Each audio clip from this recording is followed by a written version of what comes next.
At 43 years old, Tom Brady walked away from the greatest dynasty football has ever seen to join the Tampa Bay Buccaneers, a team that hadn't won a single playoff game in nearly 2 decades. Critics said he was washed, too old, and that he wouldn't be the same without Bill Belichick. And when his very first pass as a Buc was a pick six, it looked like they were right. But what happened next was pure insanity. In his first year, he led the Bucs to a Super Bowl. At 44, he led the entire NFL in passing yards and touchdowns. Then, at 45, he set the single-season record for completions. Most people remember Brady for his 6 rings with the Patriots, but what he did in Tampa might be the most impressive chapter of his entire career. So, how good was Buccaneers Tom Brady actually?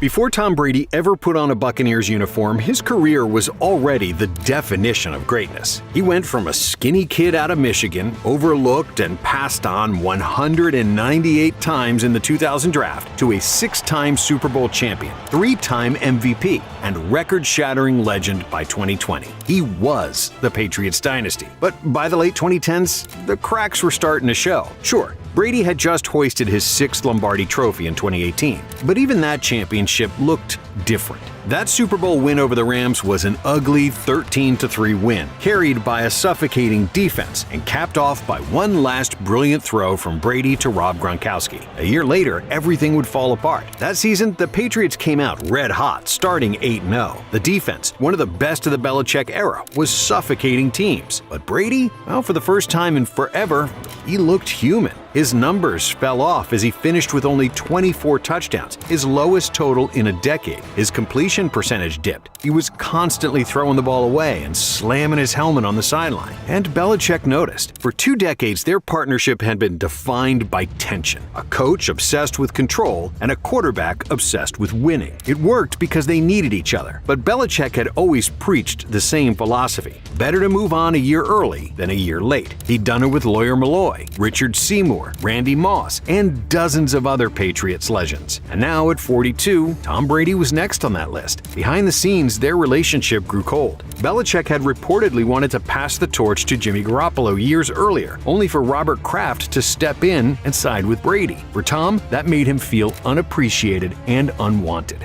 And so when Giselle says feel appreciated, this brings to mind Coach Belichick and Mr. Kraft. Do you feel appreciated by them, and do they have the appropriate gratitude for what you have achieved? I plead the fifth.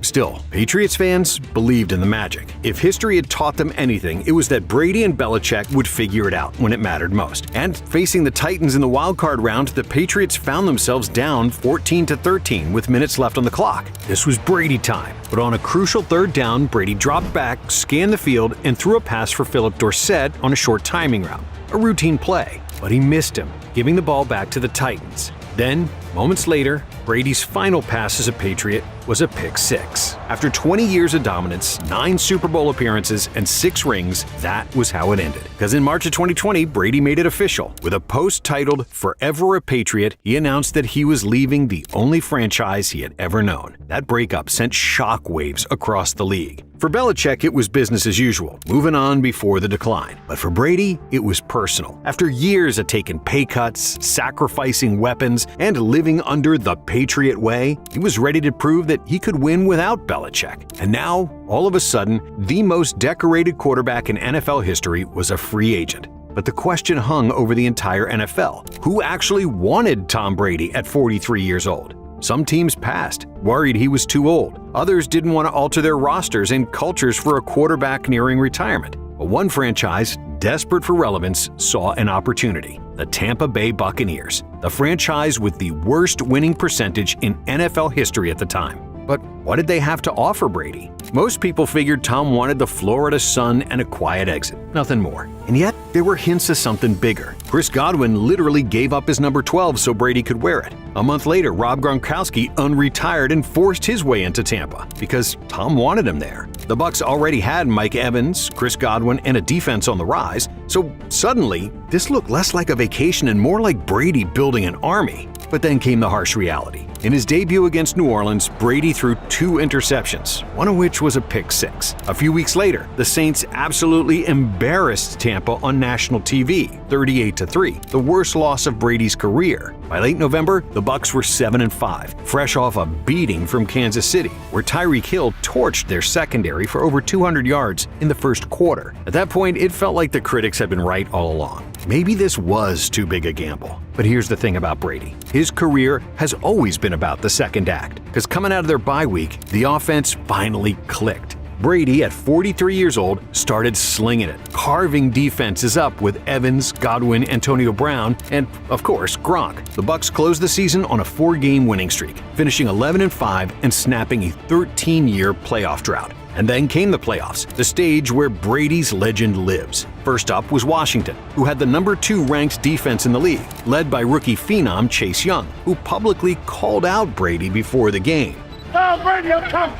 I want Tom. But Tampa Tom threw for 381 yards and 2 touchdowns, becoming the oldest player in NFL history to throw a postseason touchdown pass. Next, New Orleans. It was Drew Brees' final season, a quarterback showdown between the 2 all-time leaders in passing yards. There, Brady ended Brees' career on his own field with a 30-20 win.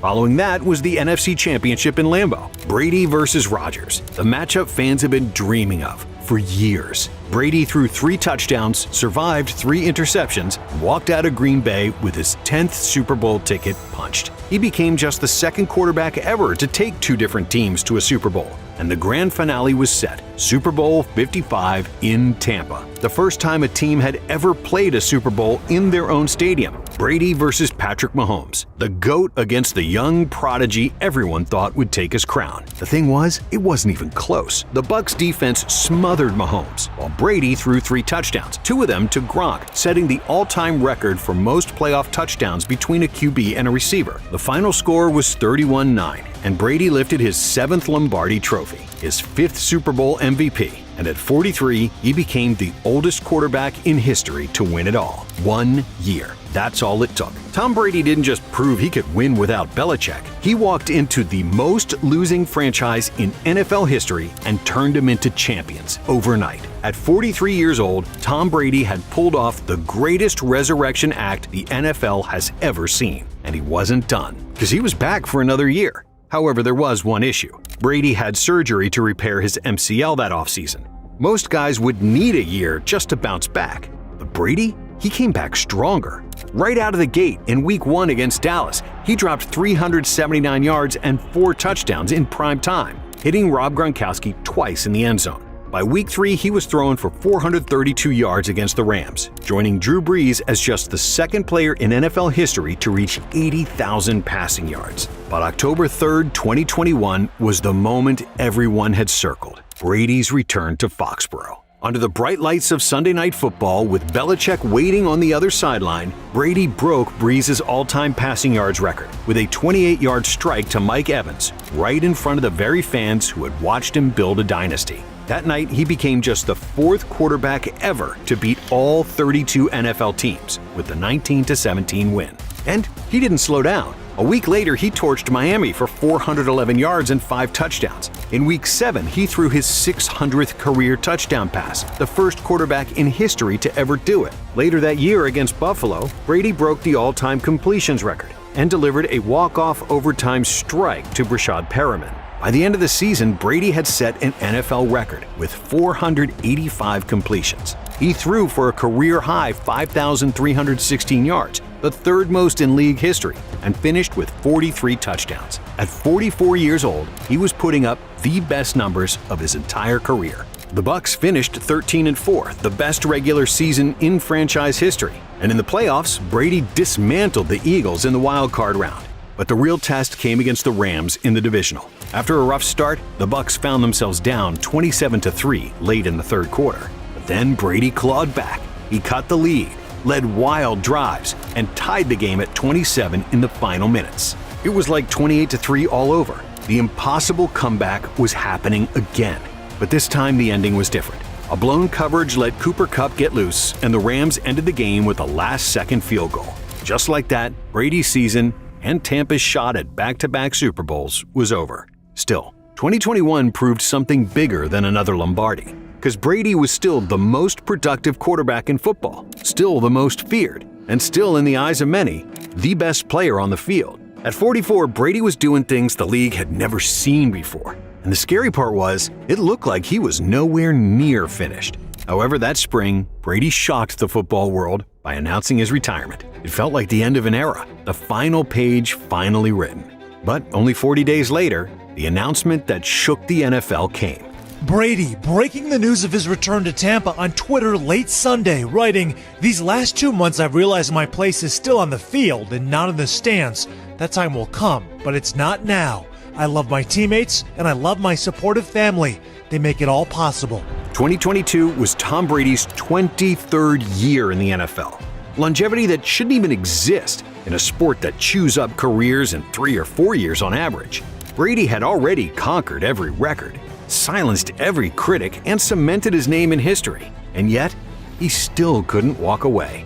But unlike 2020 or 2021, this season wasn't about dominance. From the very beginning, it felt heavier, more fragile, like the cost of carrying on was finally catching up. The Buccaneers were battered by injuries. The offensive line crumbled, and the running game disappeared. That left Brady to do what he's always done: throw, and throw some more. He broke his own records for completions in a season with 490 and pass attempts. In Week 3, he became the first quarterback in NFL history to hit 85,000 career passing yards. In Week 9 against the Rams, he threw for his 100,000th career yard, with regular season and playoffs combined. And even as defenses battered him, Brady somehow passed Peyton Manning for the most game-winning drives in NFL history, with 55. But the cracks showed. For the first time since 2002, Brady lost 3 straight games. He became the most sacked quarterback in NFL history, a grim reminder of just how much punishment he has endured over the years.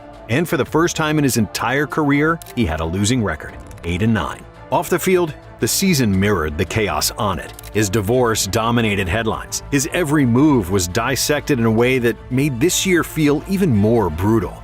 And yet, even in a broken year, even at 45 years old, Tom Brady still dragged Tampa to an NFC South title, becoming the oldest starting quarterback ever to win a division. His 432-yard, 3-touchdown beatdown of Carolina in Week 17 proved the fire still burned. He wasn't the invincible superhero anymore, but he was still better than almost everyone else. In the wildcard round against Dallas, Brady put up 351 yards and 2 touchdowns, but that wasn't enough. And then, just weeks later, Brady made it official. Good morning, guys. I'll get to the point right away. I'm retiring. For good. That 2022 season was messy, flawed, human even. But even in decline, Brady was breaking records, winning divisions, pulling off last-minute comebacks, and still giving defenses nightmares. We all know what Tom Brady was in New England. 2 decades, 6 rings, 9 Super Bowls. The greatest dynasty the sport has ever seen. That legacy alone made him the GOAT. But the real question is, how good was Buccaneers Tom Brady actually? In just 3 seasons, he threw for more than 14,600 yards and 108 touchdowns. Along the way, he topped Tampa's record books for single-season passing yards, passing touchdowns, and completions. Before Brady, the Bucs had gone 17 years without a playoff victory. With Brady, they got 5 postseason wins in 2 years, including a Super Bowl in his very first season. He was never the strongest. He was never the fastest and never the flashiest. But what set him apart was his mind, his precision, and his ice-cold nerves when the moment was the biggest. If the game was close, Brady was inevitable. He engineered 14 game-winning drives in the postseason alone, an NFL record that's twice as high as anyone else. But the most mind-bending part wasn't the stats or the rings, it was the context. Quarterbacks are supposed to fade in their mid-30s. Meanwhile, Brady was throwing for 5,000-plus yards at 44 years old. Then, at 45, he set the NFL's single-season record for completions. Buccaneers' Tom Brady wasn't just great, he was timeless. He was the greatest old athlete in the history of sports. Because even at his lowest, Tom Brady was still higher than anyone else had ever climbed. In fact, he was better in his 40s than almost every quarterback is in their prime. Brady's Patriots career made him the GOAT, but his Buccaneers career proved that even Father Time couldn't beat him. If you enjoyed this video, stick with Blitz. Subscribe and check out some of our other content right here.